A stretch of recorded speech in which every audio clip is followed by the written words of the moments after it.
Hi guys, welcome to my first mini blog. আজকে থেকে আমি একটা ব্লগ চ্যানেল স্টার্ট করলাম আর সেটাই তোমাদের সাথে শেয়ার করছি। আজকের এই প্রথম দিনটা আমি আমার গোপালের পুজো দিয়েই স্টার্ট করলাম।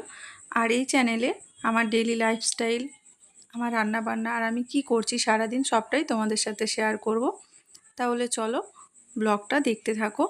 প্রথমেই দেখো আমি গোপালকে তুলে নিলাম আর জামা কাপড় ছাড়িয়ে এবার গোপালকে আমি চান করিয়ে দেবো। চন্দন বেটে নিয়েছি, এর মধ্যে গঙ্গা জল নিয়েছি, তুলসী পাতা দিয়ে দিলাম।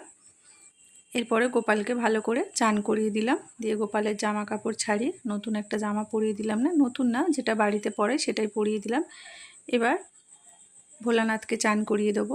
এখানে দিয়ে দিলাম মধু আর ঘি মাখিয়ে নিয়েছিলাম, তারপরে গঙ্গা জল দিয়ে ভালো করে একবার চান করিয়ে দিয়েছি। এবার দিয়ে দিলাম দুধ, গঙ্গা জল দিয়ে খুব ভালো করে চান করিয়ে নেব।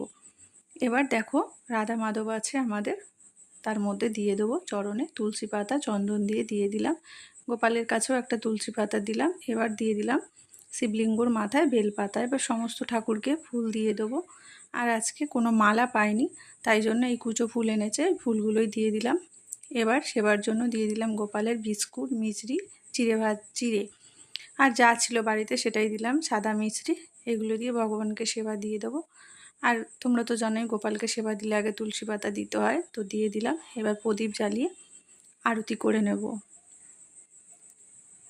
মোটামুটি আমার পুজো কমপ্লিট হয়ে গেছে। এবার কর্পূর জ্বালিয়ে সারা বাড়িতে দেখিয়ে দিলাম। তো আজকের ব্লগটা কেমন লাগলো তোমাদের আমাকে অবশ্যই কমেন্টে কিন্তু জানাবে, আর লাইক কমেন্ট শেয়ার করে সাবস্ক্রাইব করে দিও।